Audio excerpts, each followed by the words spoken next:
Le livre du ciel. Tome 17. C'est ainsi qu'il en était pour moi et ma céleste maman. Ta mission de faire connaître la volonté éternelle est entrelacée avec la mienne et celle de ma chère mère. Comme cette mission devait rejoindre tout le monde, il était nécessaire que je centre l'éternel soleil de ma volonté dans une créature, de telle façon que ses rayons se déploient à partir d'une seule source. Voilà pourquoi, en tant que dépositaire du soleil de ma volonté et, pour son plus grand honneur, il était nécessaire que je t'inonde de tant de grâce, de lumière, d'amour et de connaissance. Tout comme mon humanité a conçu toutes les âmes, en raison de sa fonction de rédempteur. Toi aussi, en raison de ton rôle de faire connaître et régner ma volonté. En accomplissant tous tes actes en elle et pour tous, toutes les créatures sont conçues dans ta volonté. En répétant tes actes dans ma volonté, tu formes tant de parcelles de vie de divine volonté, que tu peux nourrir toutes les créatures qui, en vertu de ma volonté, sont comme conçues en ta volonté. Ne sens-tu pas que, dans ma volonté, tu embrasses toutes les créatures, de la première qui a existé sur la terre à la dernière qui existera, et que, pour toutes, tu voudrais satisfaire, aimer et plaire à la divine volonté en l'alliant à toutes? Ne sens-tu pas aussi que tu veux enlever tous les obstacles qui empêchent la domination de ma volonté sur les créatures et que tu t'offres, même à travers la souffrance, pour satisfaire à la suprême volonté, qui désire tant être connue et régner chez les créatures? À toi, fille première-née de ma divine volonté, il est donné de faire connaître les qualités de cette divine volonté, sa valeur, les biens qu'elle comporte et son éternelle peine de vivre inconnue au milieu des générations humaines, pour ne pas dire qu'elle est méprisée et offensée par les méchants et considérée par les bons comme une petite lampe au même titre que les autres vertus, plutôt que comme le soleil qu'elle est. La mission de ma volonté est la plus grande qui puisse exister. Il n'y a aucun bien qui ne descende d'elle. Il n'y a aucune gloire qui ne vienne d'elle. Le ciel et la terre sont centrés en elle. Par conséquent, sois attentive, et ne perds pas de temps. Toutes les particularités que je t'ai décrites concernant cette mission de ma volonté sont nécessaires. Pas pour toi, mais pour l'honneur, la gloire, la connaissance et la sainteté de ma volonté. Et comme ma volonté est une aussi doit être la personne à qui j'ai confié la mission, de la faire connaître et de la faire rayonner pour le bien de tous. Après avoir écrit ce qui précède, j'ai commencé à adorer Jésus crucifié, en me fusionnant totalement dans sa très sainte volonté. Mon bien-aimé Jésus sortit de mon intérieur, plaçant sa très sainte face près de la mienne. Ayaïel me dit tendrement: Ma fille, as-tu tout écrit au sujet de la mission de ma volonté? Je répondis: Oui, oui, j'ai tout écrit. Point. Il reprit: Et si je te disais que tu n'as pas tout écrit, que tu as plutôt laissé de côté la chose la plus essentielle? Ajoute donc: La mission de ma volonté reflètera la très sainte Trinité sur la terre. De même qu'au ciel il y a le Père, le Fils et le Saint-Esprit, inséparables et distincts, et formant la totale béatitude du ciel.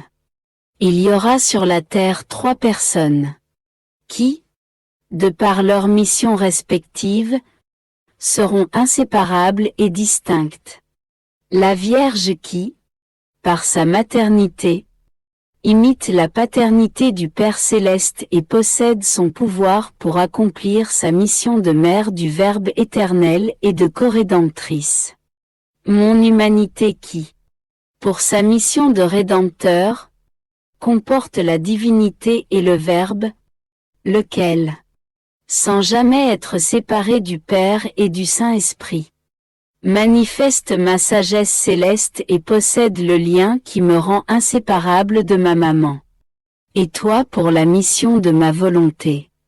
Toi en qui le Saint-Esprit fera déborder son amour, te manifestant les secrets de ma volonté, ses prodiges et les biens qu'elle contient, pour rendre heureuses les créatures intéressées, à connaître ma volonté, à l'aimer et à la laisser régner en elle, lui offrant leur âme, afin qu'elle y habite et puisse former sa vie en elle. Tout cela accompagné du lien d'inséparabilité entre toi, la mère et le Verbe éternel. Ces trois missions sont distinctes et inséparables. Les deux premières, à travers des souffrances inouïes, ont suscité la grâce et la lumière. Pour mettre en route la troisième et se fusionner avec elle. Et cela, sans qu'aucun ne quitte sa mission propre. Chacun y trouvant le repos puisque ma volonté est céleste repos. Ces missions ne seront pas répétées. Parce que l'exubérance de grâce, de lumière et de connaissance qu'elles contiennent est telle que toutes les générations humaines pourront être remplies par elles. Les générations humaines ne seront jamais capables d'utiliser les biens dont ces missions disposent. Ces missions sont symbolisées par le soleil que j'ai créé, avec de tant de lumière et de chaleur, que toutes les générations humaines peuvent en jouir surabondamment. Je n'ai pas pris en considération le fait que, au début, seuls Adam et Ève pouvaient en profiter et que, par conséquent, j'aurais pu l'équiper de seulement une lumière suffisante pour eux deux, pour ensuite augmenter sa lumière au fur et à mesure de la croissance des générations. Non, non, j'ai fait le soleil rempli de lumière, comme il est actuellement et sera par la suite. Pour l'honneur de notre puissance, de notre sagesse et de notre amour, nos œuvres sont toujours réalisées avec la plénitude de tous leurs biens. Ainsi, elles ne sont pas sujettes à augmentation ou à diminution. C'est ce que j'ai fait pour le soleil. J'ai placé en lui toute la lumière requise, pour qu'il puisse accomplir sa besogne jusqu'au dernier homme. Et quel bienfait n'apporte-t-il pas à l'homme? Par sa lumière muette, quelle gloire ne donne-t-il pas au Créateur? Par sa stabilité et les immenses bienfaits qu'il apporte à la terre à travers son langage muet. Il me glorifie et me fait connaître plus que toutes les autres choses réunies. Quand j'ai regardé le soleil avec toute sa lumière, dont seul Adam et Ève profitaient, j'ai pensé aussi à toutes les autres créatures vivantes. Voyant que cette lumière allait servir à tous, ma paternelle bonté exulta de joie. Et je fus glorifié dans mes œuvres. J'ai fait la même chose pour ma chère mère. Je l'ai comblée de tant de grâce, qu'elle puisse en donner à tous sans que jamais personne n'en manque. Ce fut la même chose pour mon humanité. Il n'y a aucun bien qu'elle ne possède pas, y compris la divinité elle-même, afin de pouvoir dispenser ses biens à quiconque en veut. J'ai fait ainsi pour toi. J'ai déposé ma volonté en toi ainsi que ma propre personne, auquel j'ai joint la connaissance, les secrets et la lumière de ma volonté.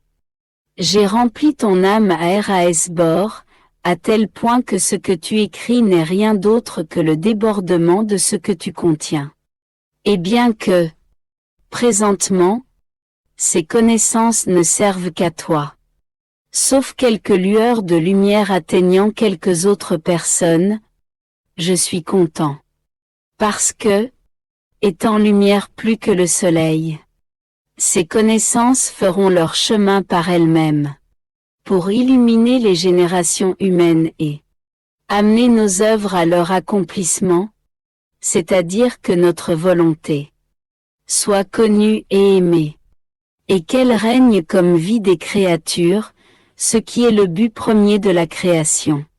Par conséquent, sois attentive, car il s'agit de mettre en sécurité la volonté éternelle, qui, avec tant d'amour, veut vivre dans les créatures.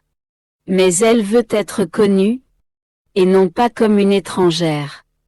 Elle veut dispenser ses bienfaits à tous et être la vie de tous. Cependant, elle veut ses droits et sa place d'honneur, et aussi que la volonté humaine soit mise de côté. Elle qui est mon unique ennemi et celui de l'homme lui-même. La mission de ma volonté était le but de la création de l'homme. Ma divinité n'a jamais quitté le ciel et son trône. Mais ma volonté l'a fait. Elle est descendue dans toutes les choses créées et elle a formé sa vie en elle. Eh bien, que toutes les choses me reconnaissent et que je vive en elles avec majesté. L'homme seul m'a rejeté. Mais je veux le conquérir et, par conséquent, ma mission n'est pas terminée. C'est ainsi que je t'ai appelé, te confiant ma propre mission. Afin que tu places sur les genoux de ma volonté l'homme qui s'en est éloigné, et que tout revienne en ma volonté. Par conséquent, ne sois pas surprise de toutes les choses grandes et merveilleuses que je te dis concernant cette mission ou de toutes les grâces que je te donne. Il ne s'agit pas ici de faire une sainte ou de sauver les générations. Mais il s'agit de placer en sécurité la divine volonté.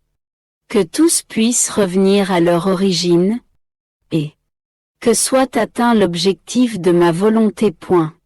Je n'écris que par obéissance et je vais combiner ici des choses du passé et du présent. Souvent, dans mes écrits, je dis, je me fusionnais dans la divine volonté, sans préciser davantage. Obligé par l'obéissance, je vais dire ce qui m'arrive alors. Quand je me fusionne, un immense vide rempli de lumière se présente à mon esprit. Dans cette lumière, on ne peut discerner des limites. En haut ou en bas, à droite ou à gauche, en avant ou en arrière.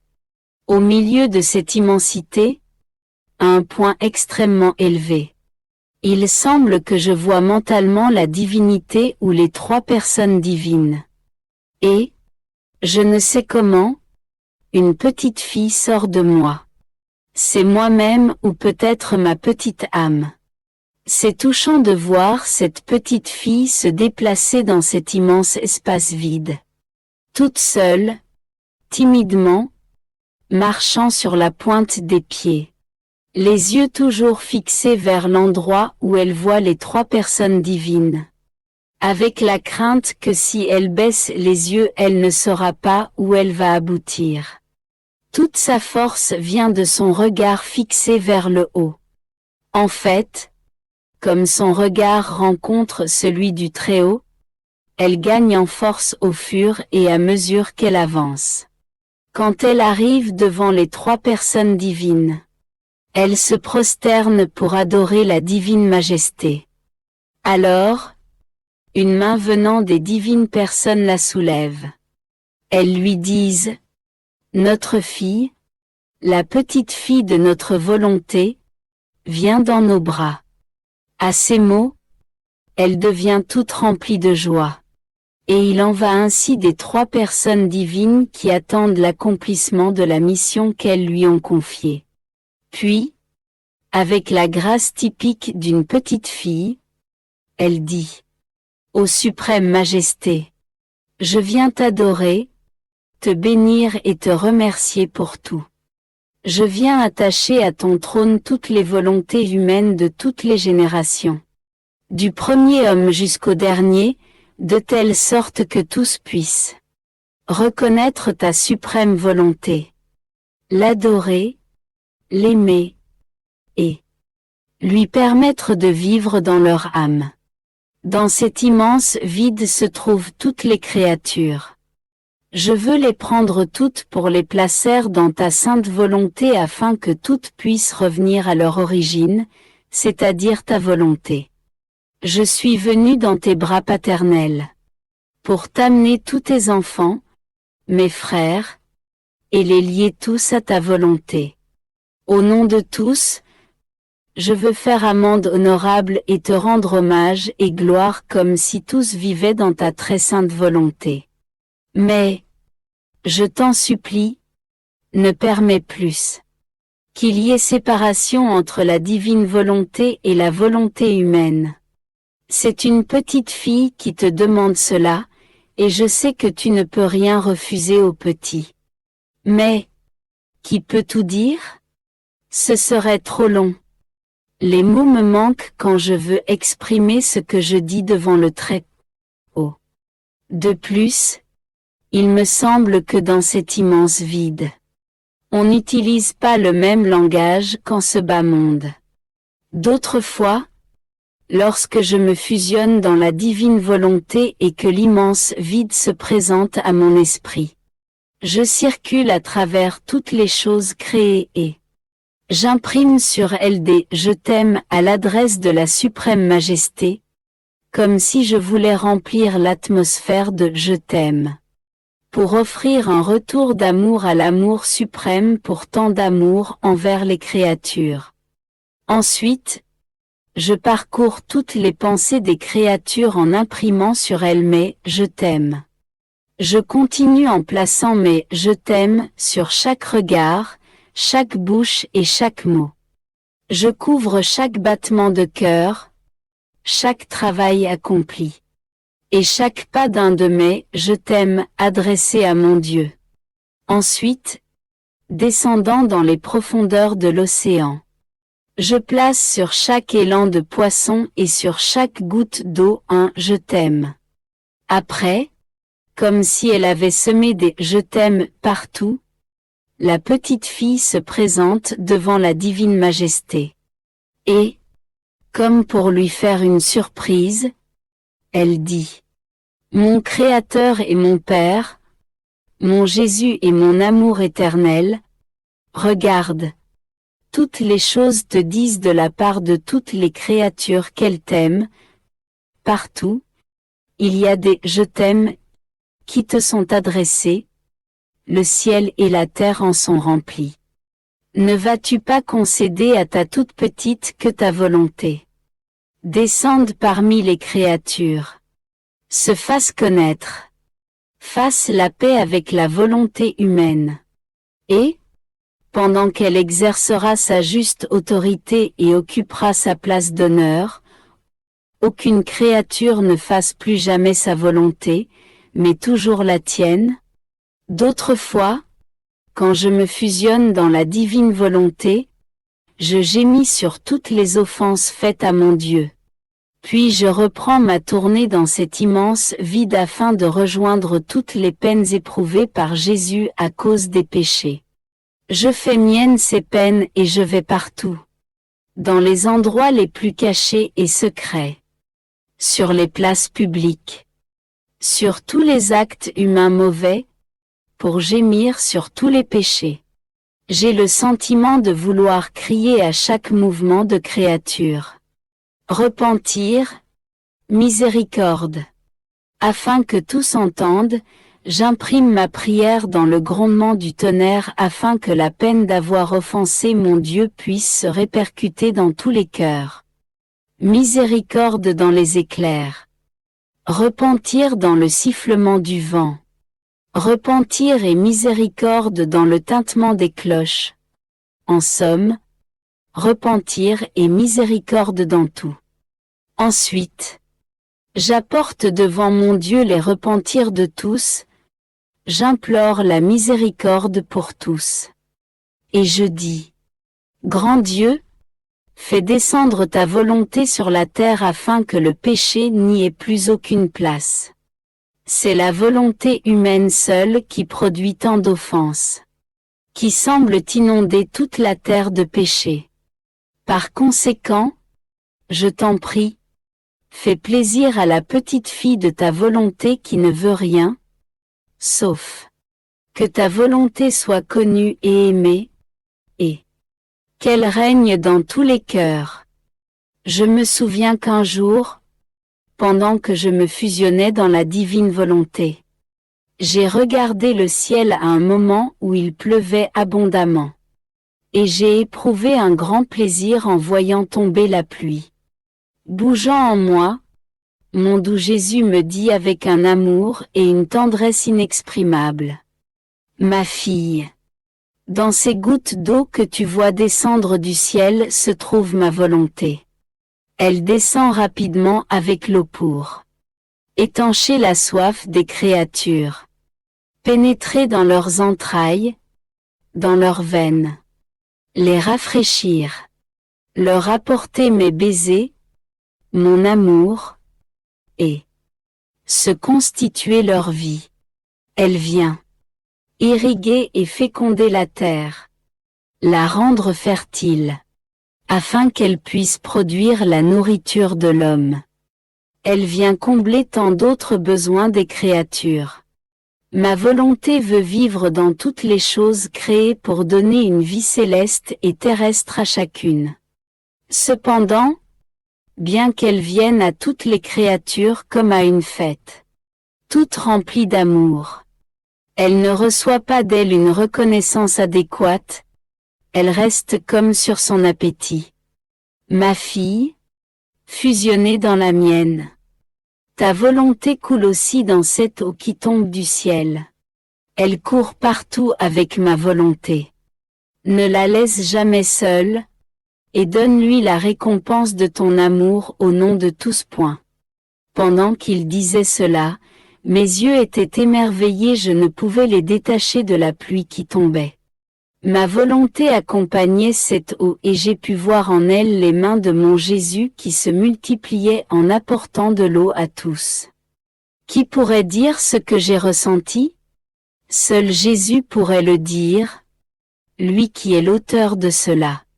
Qui pourrait dire les nombreuses façons de me fusionner dans la très sainte volonté?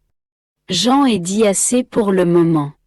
Si Jésus le veut, il me donnera les mots et la grâce pour en dire plus, et je continuerai à écrire sur le sujet.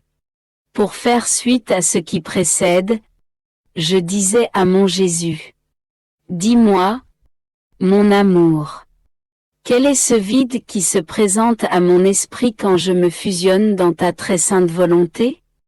Et quelle est cette petite fille qui sort de moi?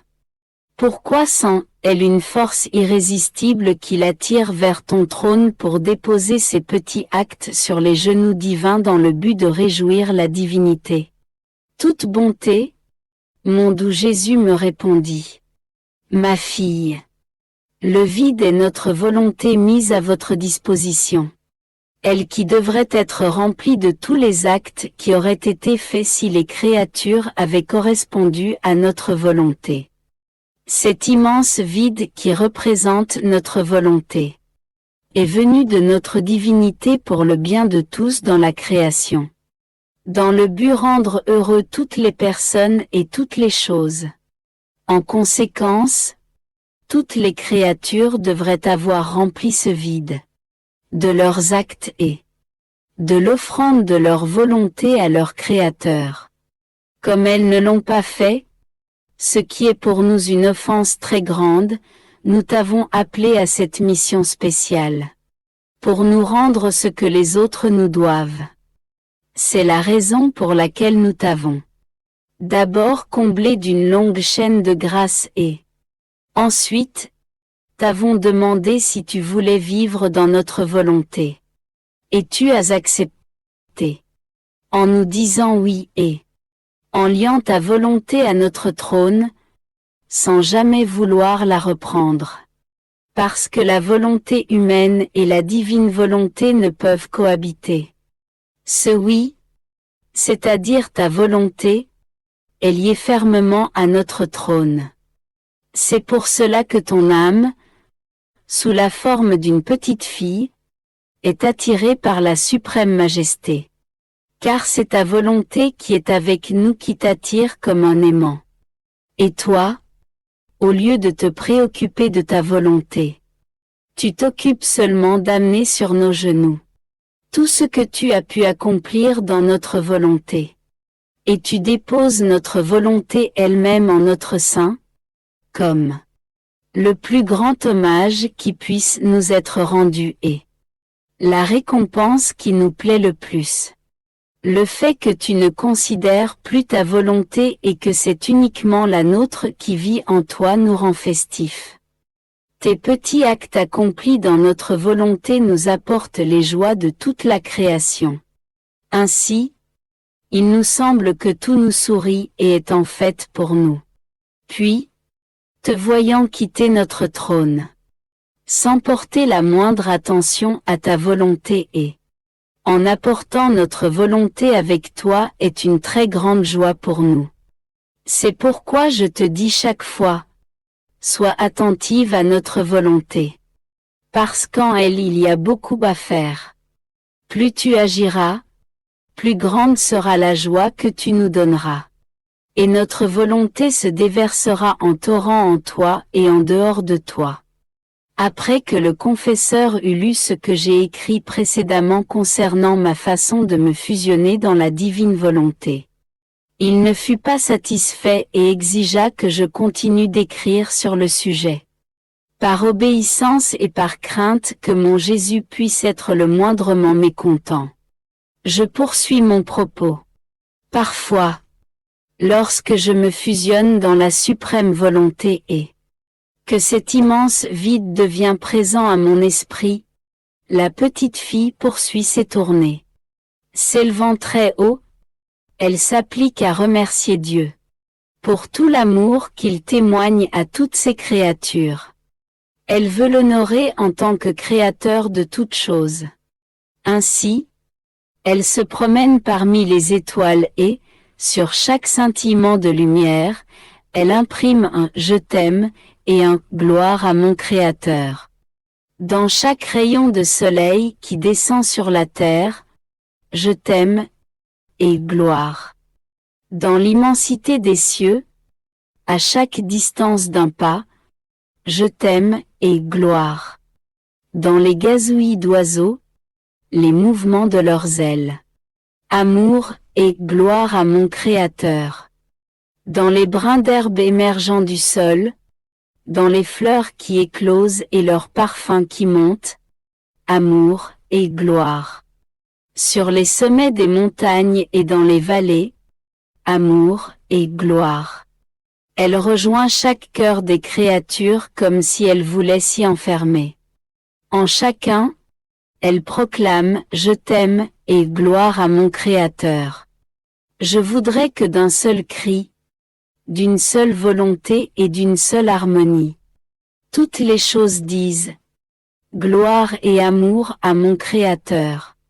Ensuite, comme si elle avait tout réuni afin que toute chose offre un retour d'amour à Dieu et lui rende gloire.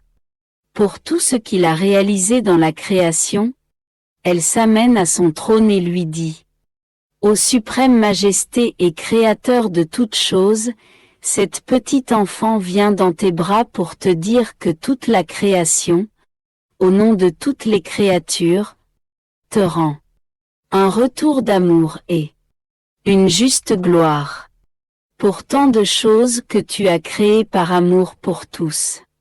Dans ta volonté, elle circule partout dans cet immense vide, pour que toutes les choses te glorifient, t'aiment et te bénissent. Et puisqu'elle a harmonisé l'amour entre le Créateur et la créature, amour rompu par la volonté humaine, et la gloire que toutes doivent Fais descendre sur la terre ta volonté, afin qu'elle renforce toutes les relations entre le Créateur et la créature. De cette façon, toutes les choses reviendront à l'ordre premier établi par toi. Agis vite, ne tarde plus. Ne vois-tu pas à quel point la terre est corrompue? Seule ta volonté connue et régnante, peut arrêter cette débâcle et tout sécuriser.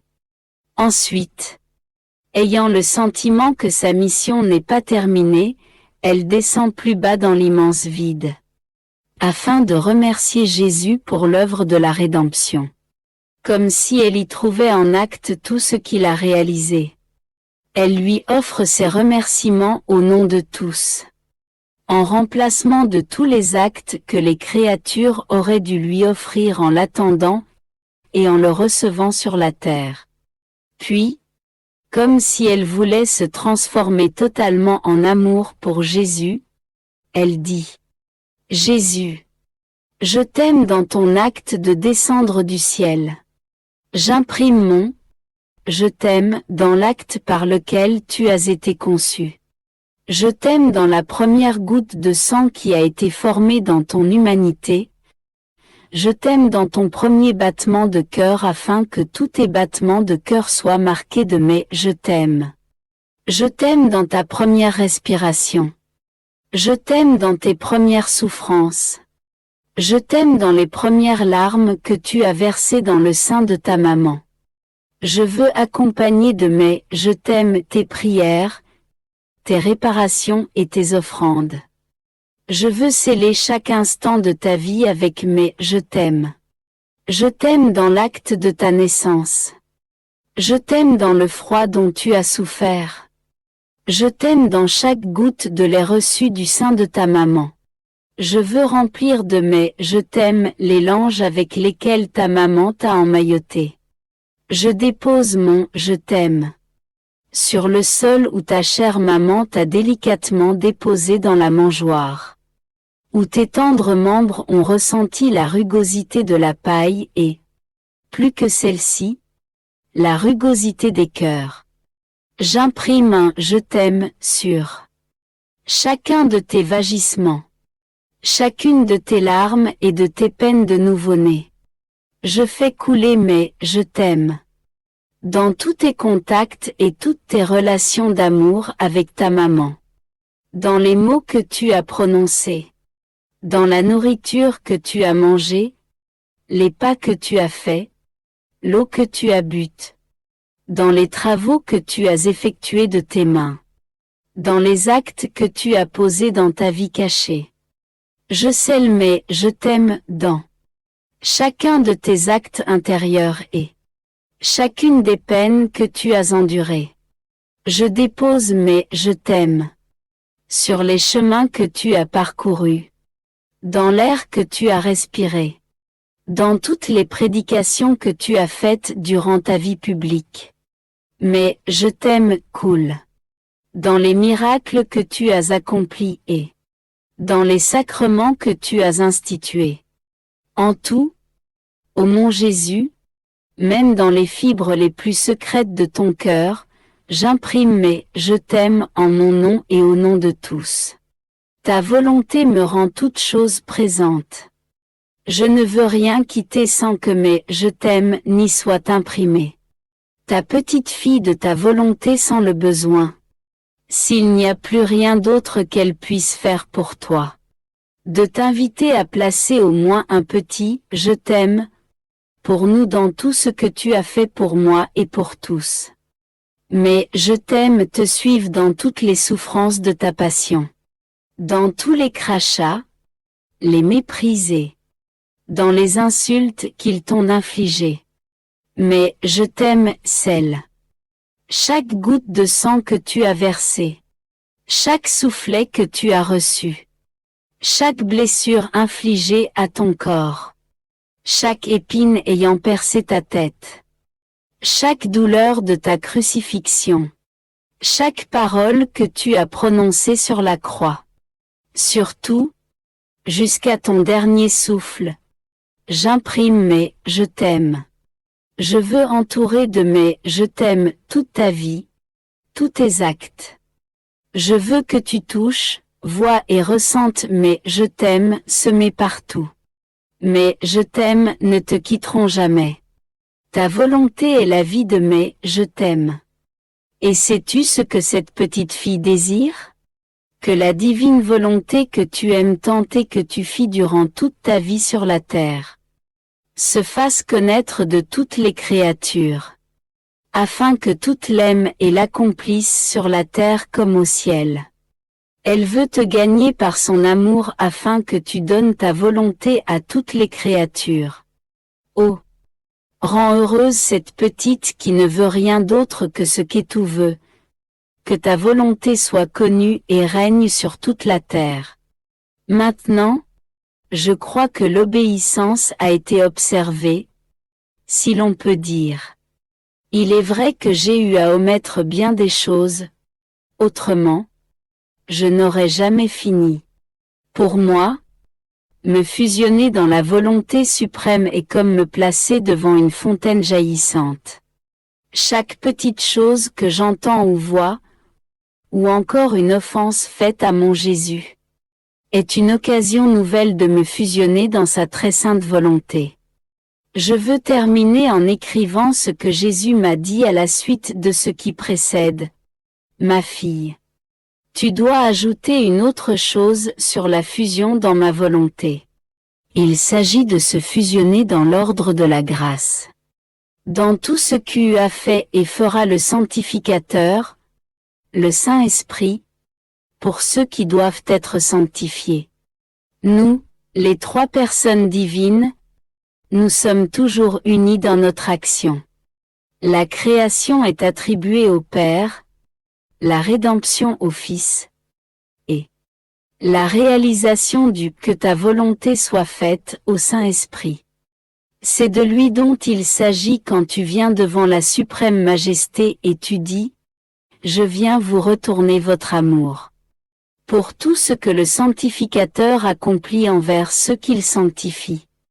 Je me place dans l'ordre de la grâce afin de pouvoir vous offrir la gloire et le retour d'amour que vous auriez reçu si tous étaient devenus saints, et faire réparation pour toute opposition ou manque de correspondance à la grâce.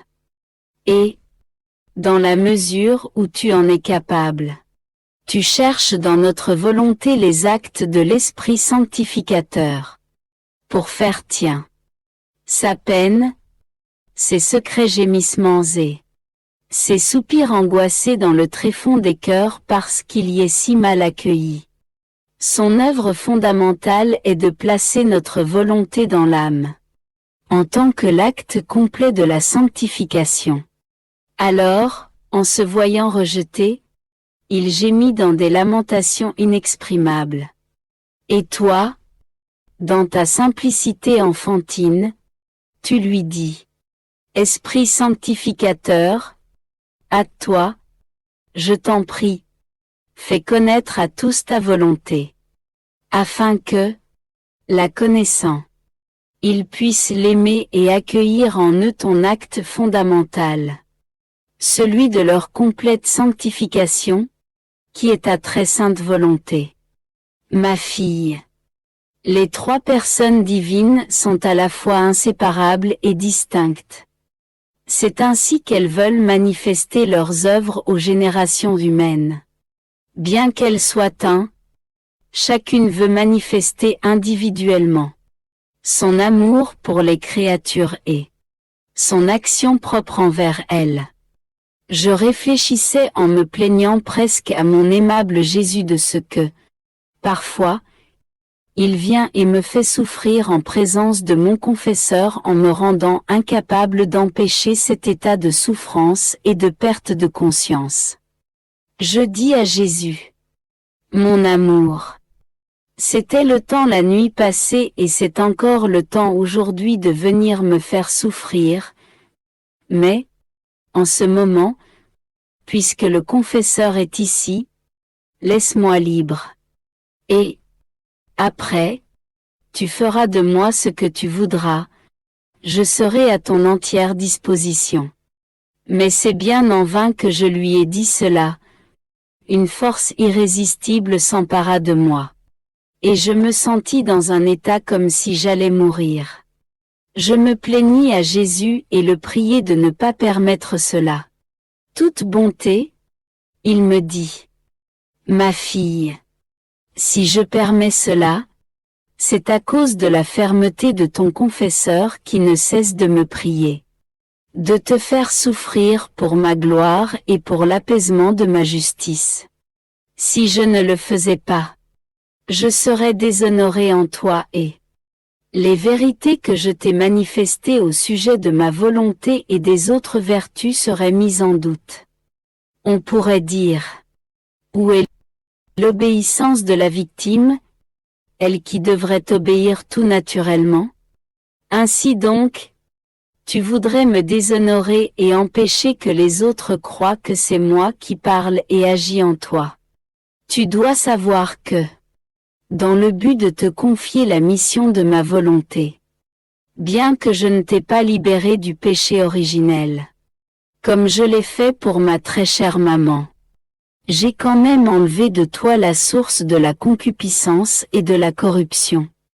Parce qu'il n'aurait pas été convenable que ma volonté prenne place dans une nature et une volonté corrompue. Il y aurait eu comme des nuages devant le soleil de ma volonté. Et ces rayons de connaissance n'auraient pu pénétrer en toi et prendre possession de ton âme. Puisque ma volonté est en toi. Tout le ciel, la très sainte Vierge, tous les saints et tous les anges sont liés à toi, puisque ma volonté est leur vie.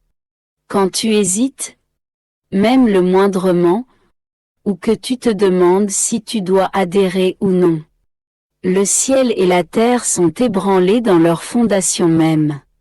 Parce que cette volonté qui est la vie de tous et qui veut régner en toi comme dans le ciel, n'a alors pas en toi sa complète domination, son juste honneur. Je te recommande donc de ne plus jamais accorder vie à ta volonté, si tu veux.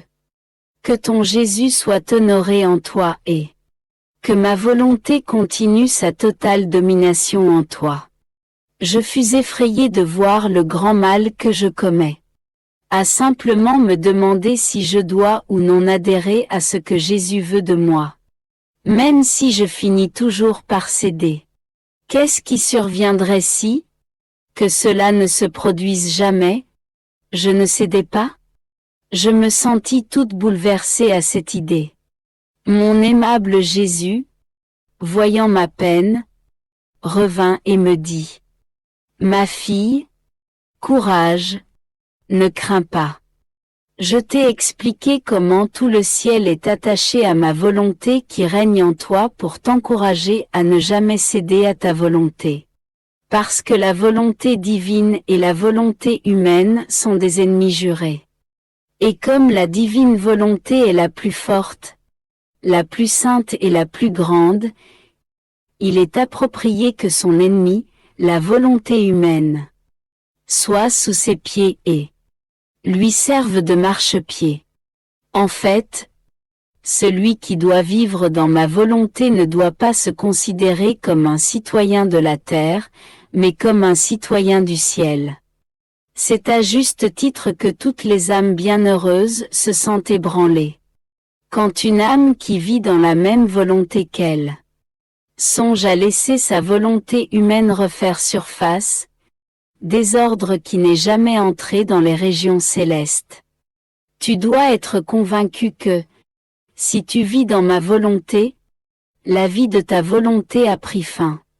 Elle n'a plus sa raison d'être. Je te rappelle que vivre dans ma volonté est très différent.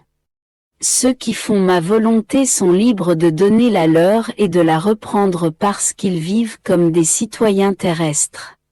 Mais celui qui vit dans ma volonté est lié à un point éternel. Il agit avec ma volonté et est entouré d'une forteresse imprenable.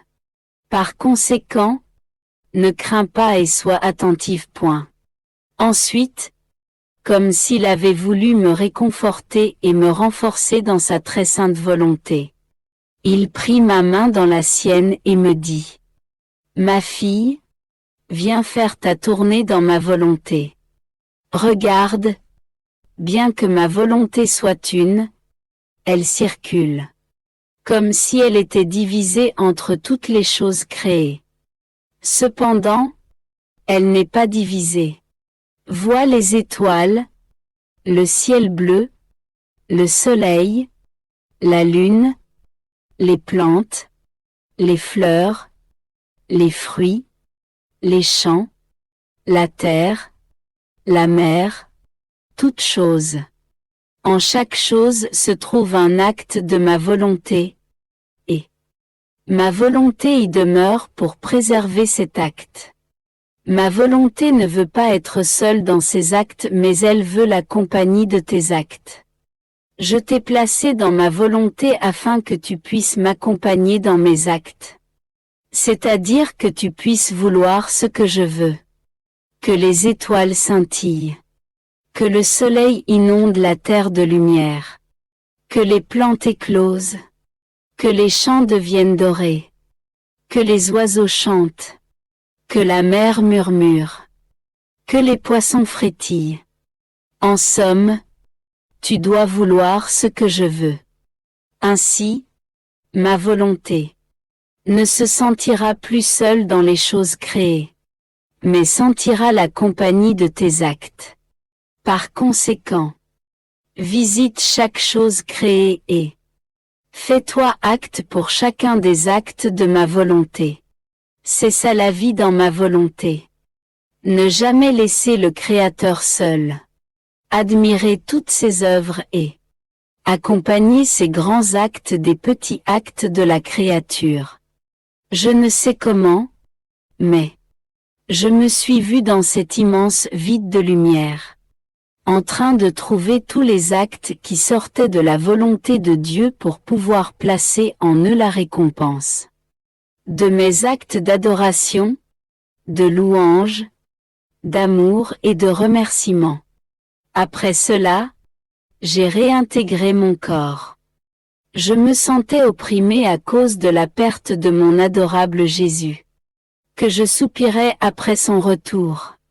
Je l'appelais avec mon cœur, ma voix et mes pensées qui, à cause de ma privation de lui, étaient très actifs. Seigneur, comme sont longues les nuits sans Jésus.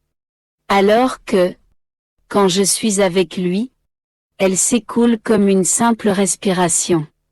Je disais, mon amour, viens, ne me laisse pas, je suis trop petite, j'ai besoin de toi.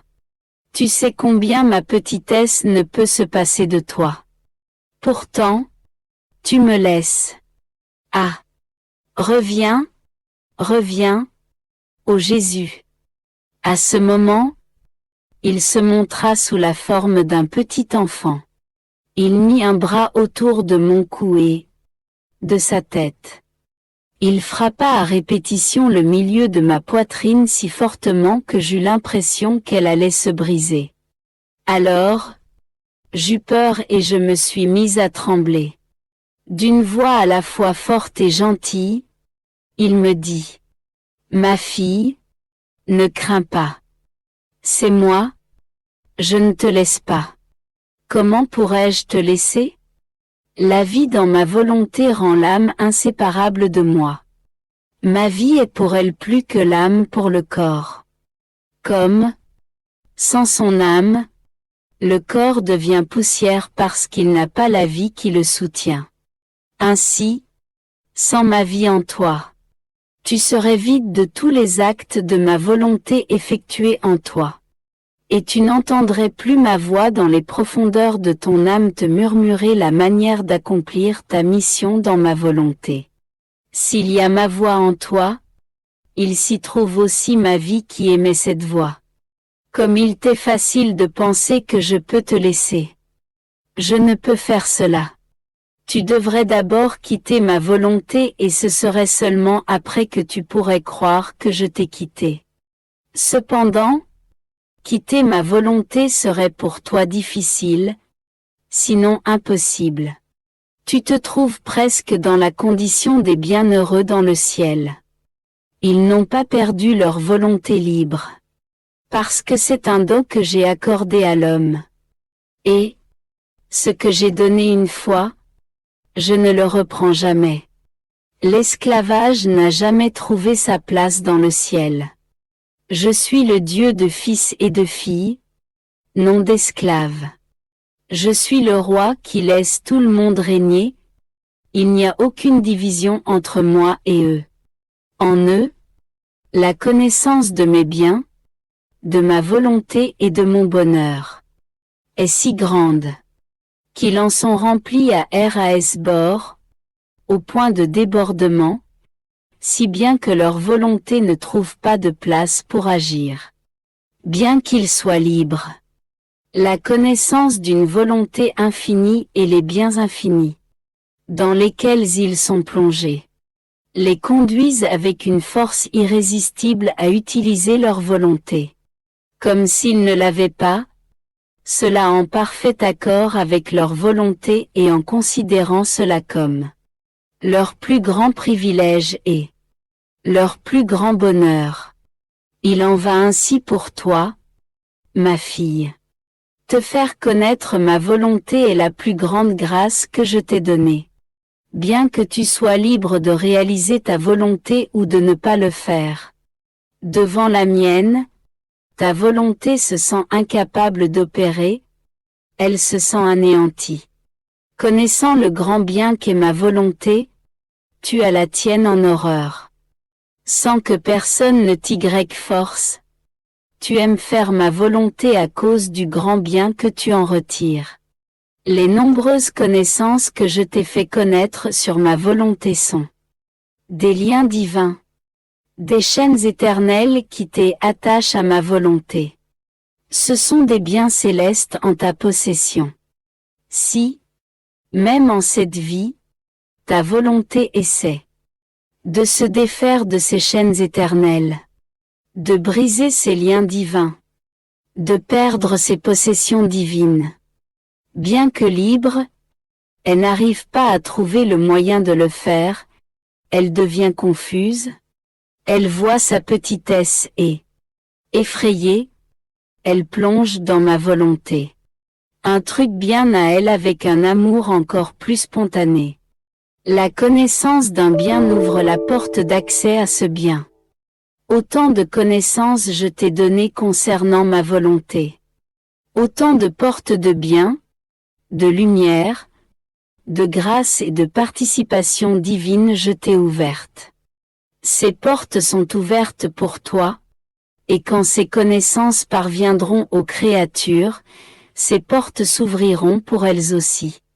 Parce que la connaissance d'un bien fait naître et grandir l'amour envers ce bien. Et la première porte que je leur ouvrirai sera celle de ma volonté afin que soit fermée la petite porte de leur volonté personnelle. Ma volonté leur fera avoir la leur en horreur. Car, en présence de ma volonté, la volonté humaine est incapable d'agir. À la lumière de ma volonté, les créatures verront combien la leur est insignifiante et propre à rien. Conséquemment, elles la mettront de côté. Tu dois savoir que, lorsque je te manifeste une nouvelle connaissance sur ma volonté, c'est seulement après que tu aies permis à tous les biens qui l'accompagnent d'entrer dans ton âme que j'ouvre pour toi une autre porte de mes connaissances. Si je ne faisais pas ainsi, ces nouvelles connaissances ne seraient que l'annonce d'une nouveauté, sans que tu en prennes possession. Chaque fois que je parle, je veux que le bien que je manifeste soit possédé. Par conséquent, sois attentive dans l'apprentissage de ma volonté, de sorte que je puisse t'ouvrir plus de portes de connaissance et que tu puisses entrer davantage dans les possessions divines.